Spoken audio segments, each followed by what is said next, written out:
Pada video kali ini, kami dari kelompok 2 akan mempersembahkan video survei lalu lintas kami kepada Pak Ami Wadu, STMT, selaku dosen rekayasa lalu lintas untuk melakukan survei lalu lintas kami.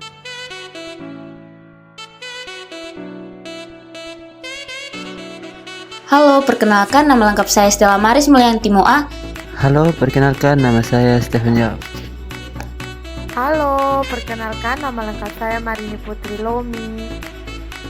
Halo, nama saya Supa Adonis. Halo, perkenalkan nama saya Randi Pratama Dano. Dan saya Marianus Rivalmanos.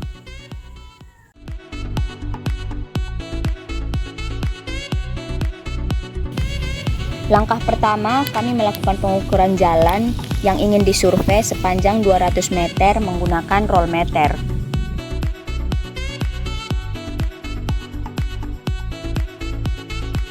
Berikut untuk menghitung kecepatan arus lalu lintas digunakan stopwatch untuk mengetahui waktu tempuh kendaraan pada pegal jalan 50 meter yang sudah diukur sebelumnya.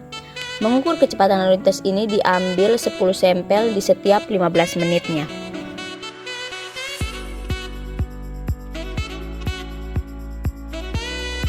Untuk menghitung jumlah kendaraan pada ruas kanan dan kiri, kami menggunakan metode manual.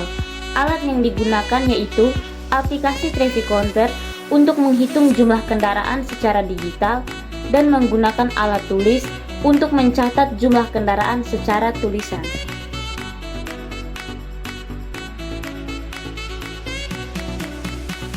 Untuk hambatan samping terdiri dari pejalan kaki, kendaraan parkir atau berhenti, kendaraan masuk atau keluar. Untuk hambatan samping menghitung jumlah kendaraan melambat ruas kiri dan kanan. Pada survei ini menggunakan dua metode, yaitu traffic counter dan alat tulis. Traffic counter digunakan untuk menghitung kendaraan sepeda motor dan kendaraan ringan, sedangkan alat tulis digunakan untuk menghitung kendaraan berat.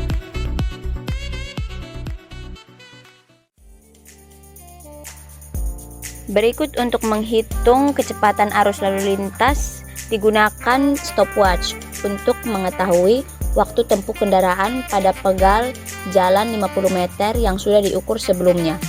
Mengukur kecepatan lalu lintas ini diambil 10 sampel di setiap 15 menitnya.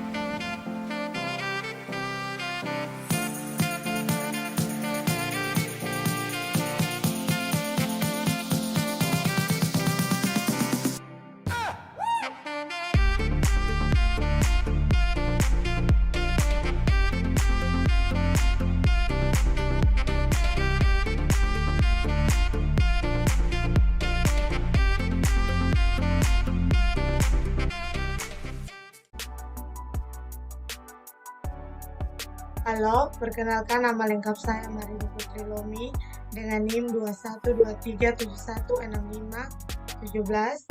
Saya dari kelas 5 PJJC.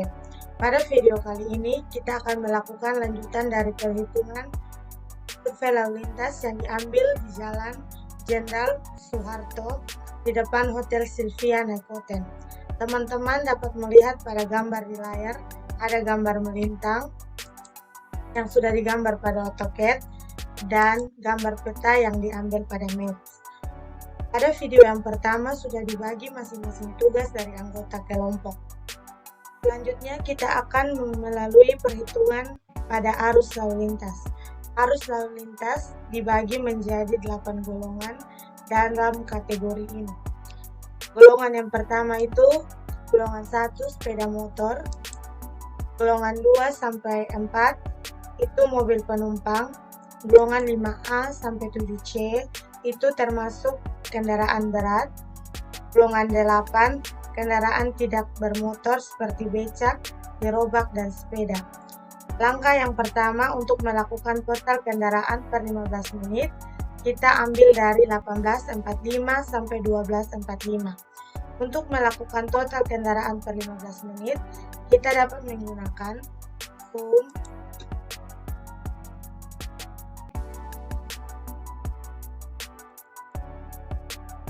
kita tarik dari golongan 1 sampai golongan 8.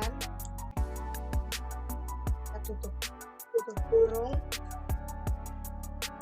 Enter. Kita tarik dari atas ke bawah.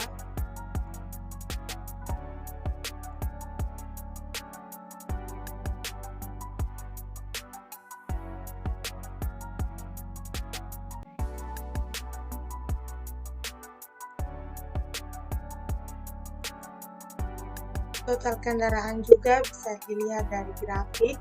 Pertama, insert, line, 2 line. Di kanan, select data, add, X sebagai periode pengamatan.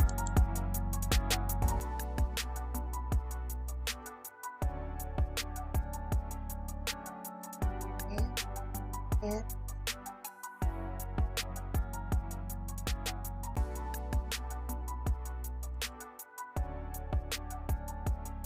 Sebagai total, kita dapat lihat bersama.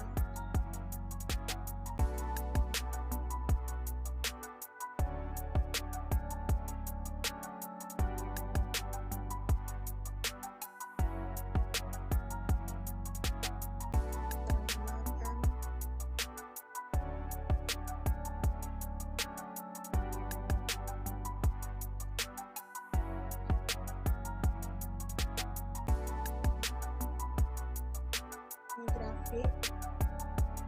Setelah itu kita masuk pada hambatan samping. Cara kerja hambatan samping yaitu ada pejalan kaki atau PDE, parkir atau kendaraan berhenti, kendaraan masuk keluar, dan kendaraan melambat. Cara kerjanya sama seperti arus lalu lintas. Pertama, zoom,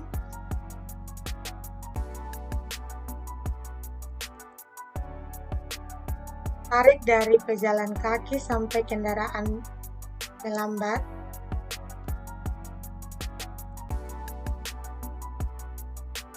Tutup kurung, enter. Ditarik dari atas ke bawah.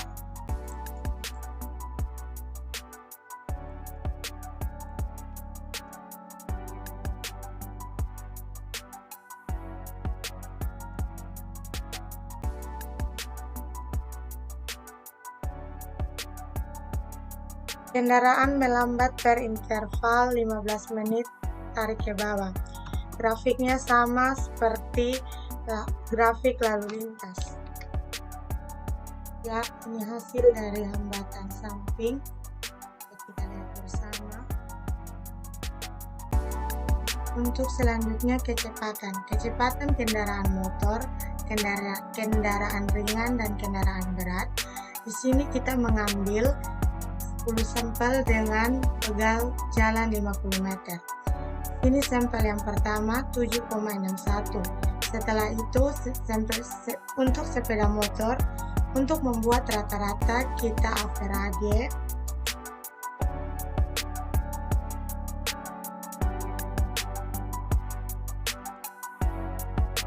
tarik dari sampel yang pertama sampai ke 10.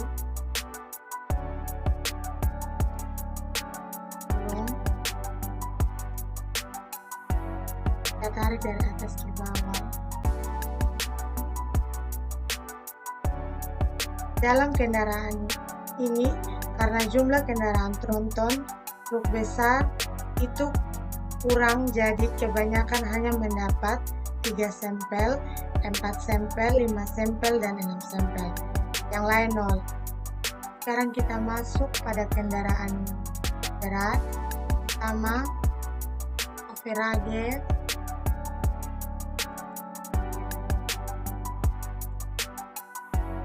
Setelah melakukan kecepatan detik untuk ruas kiri, kita lanjutkan untuk ruas yang kanan dengan hal yang sama. Setelah menghitung kecepatan detik, kita melanjutkan ke hitungan kecepatan kilometer per jam. Untuk mencari hitungan kilometer per jam, kita menggunakan dengan cara pegal jalan 50 meter,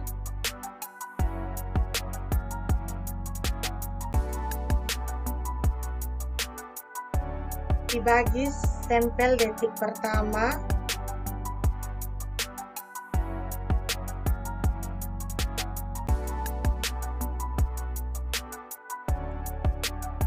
(7,61)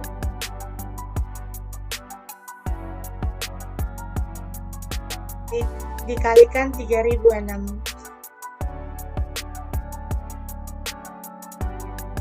dikalikan 3600 dibagi 1000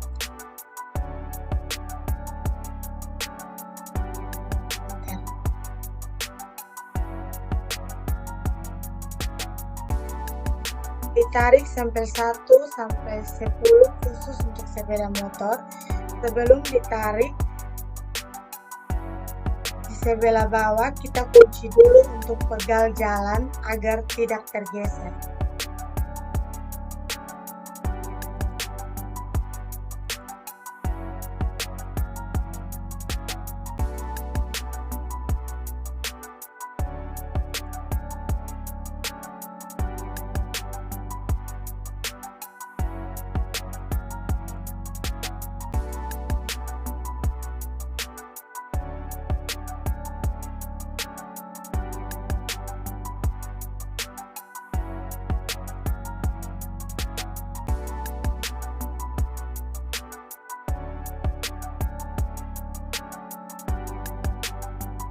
Setelah melakukan kecepatan sepeda motor untuk kilometer per jam, dilakukan hal yang serupa untuk kendaraan ringan dan berat.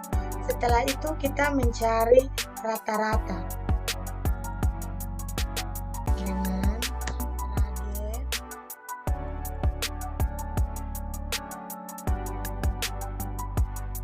satu ke 10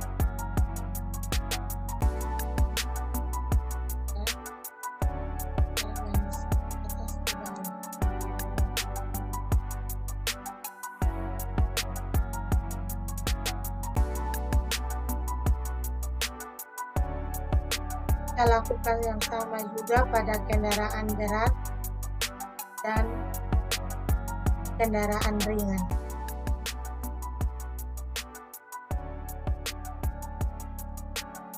Setelah kecepatan kilometer per jam, kita masuk ke meter per sekon. Cara menghitung meter per sekon sama dengan pegal 50 dibagi detik pertama,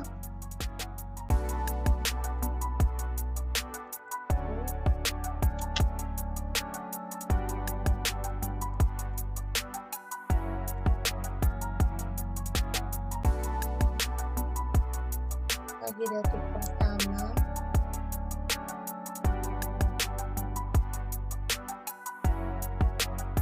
sebelum kita tarik, kita kunci dulu agar tidak tergeser.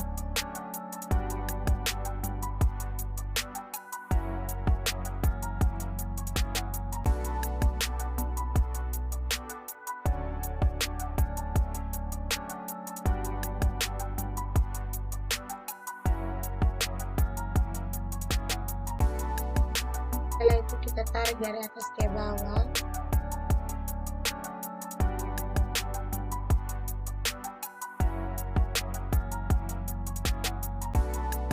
Kiri ke kanan. Untuk mengetahui rata-ratanya, kita lakukan hal yang sama. Rage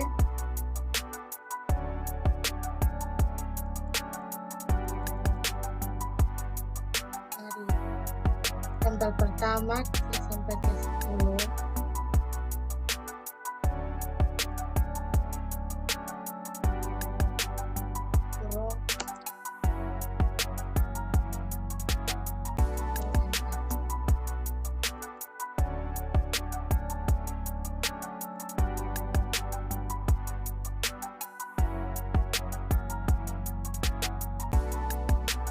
Sekarang kita mencari jumlah rata-rata dari sepeda motor menggunakan rumus Average.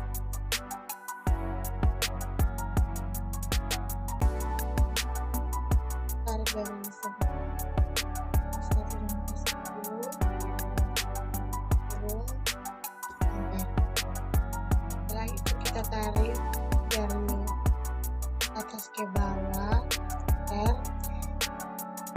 dan dilakukan hal yang sama untuk kendaraan ringan dan kendaraan berat.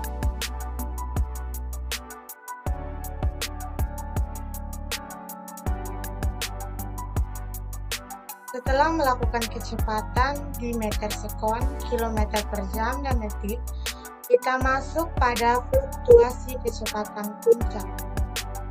Kecepatan puncak kami ambil dari 19.15 sampai pukul 20 malam, karena kecepatan pada jam 19.00 sampai 19.15 di situ kita dapat lihat total kendaraan per 15 menit per 15 menit yaitu 609 untuk ruas kiri dan untuk ruas kanan 836.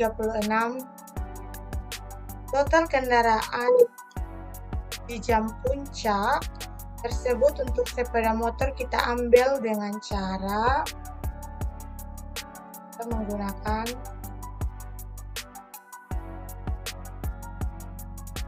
Average.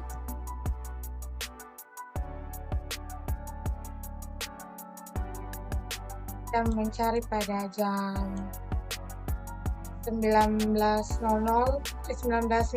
sampai 19.30 di jumlah rata-rata.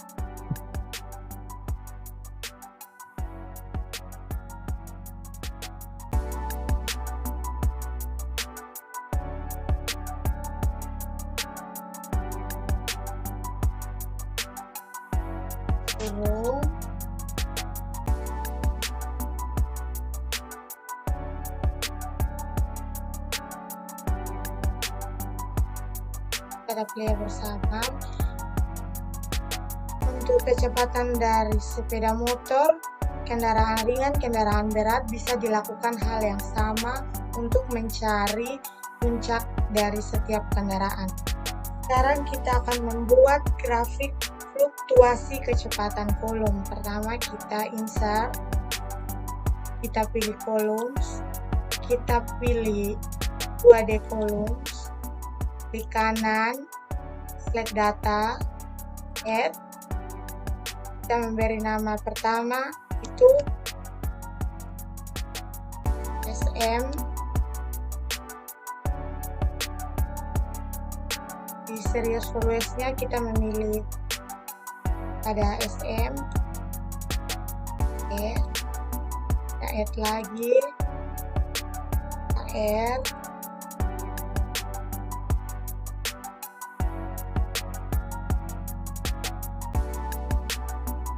oke, lagi AB,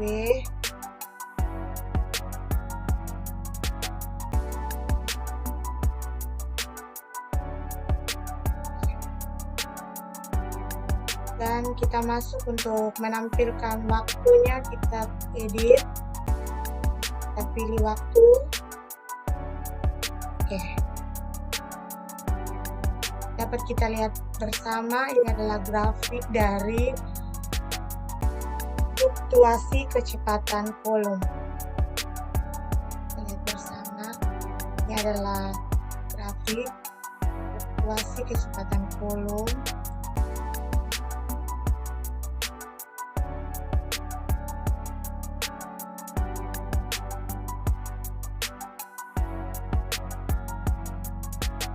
Lanjut, kita masuk pada kecepatan waktu KRSM. Caranya sama juga seperti ini, tapi kami ringkas lagi ini, tapi kami ringkas lagi lebih sederhana seperti ini. Sekarang kita lanjut ke lalu lintas harian rata-rata tahunan, ada jalan perkotaan, lalu lintas harian rata-rata tahunan LHT, arus lalu lintas Ki, kelas hambatan samping, kapasitas, derajat kejenuhan, kecepatan.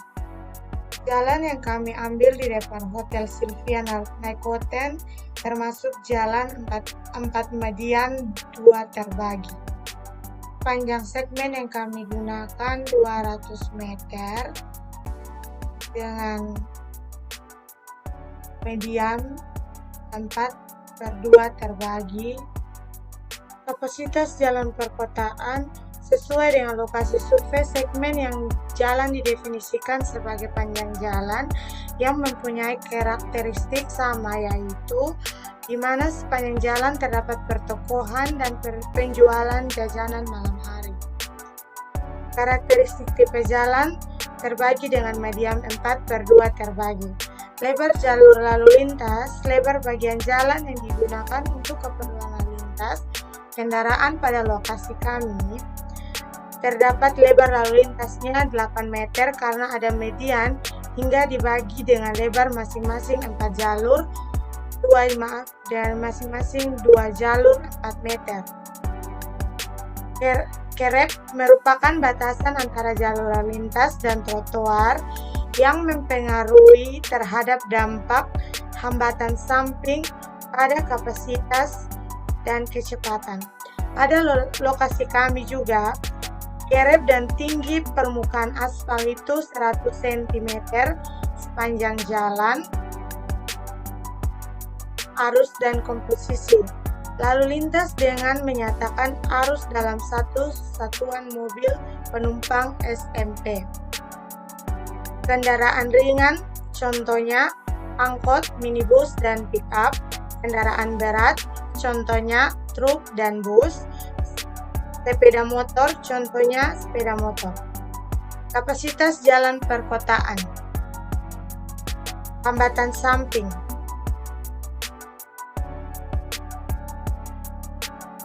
Hambatan samping merupakan dampak terhadap kinerja lalu lintas aktivitas samping segmen jalan, antara lain pejalan kaki, angkutan umum, dan kendaraan lain yang berhenti serta parkir, kendaraan motor masuk keluar dari samping atau sisi jalan, arus kendaraan yang bergerak, kegiatan dagang yang menggunakan badan jalan, kecepatan arus lalu lintas. Kinerja lalu lintas di lokasi yang kami ambil terbilang sangat stabil.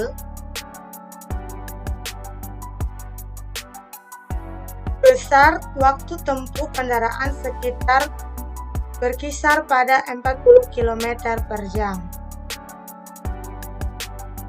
Untuk tingkat pelayanan, lokasi kami tergolong pada tingkat pelayanan C karena operasi kendaraan mulai dipengaruhi oleh kendaraan lain, dan tingkat pelayanan juga terbilang rendah karena lokasi kemacetan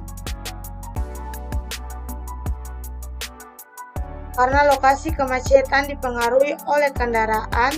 Jadi kami ambil memiliki lebar yang tergolong sempit yang mengakibatkan jumlah mobil penumpang dan kendaraan ataupun kendaraan besar hanya bisa melewati jalan dengan jumlah 1 dan kurang ketertiban, membuat pengemudi kendaraan bergerak melawan arus lalu lintas di jalan dan lajur yang sama serta memiliki volume lalu lintas yang cukup besar.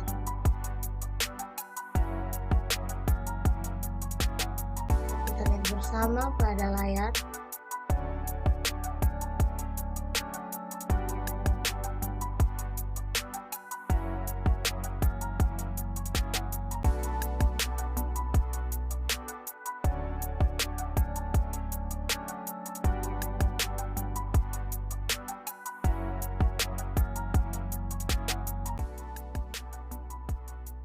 Sekian dari hasil presentasi saya tentang Excel, survei lalu lintas. Mohon maaf jika ada kesalahan bahasa, tutur kata dalam penyampaian saya. Sekian dari saya, terima kasih.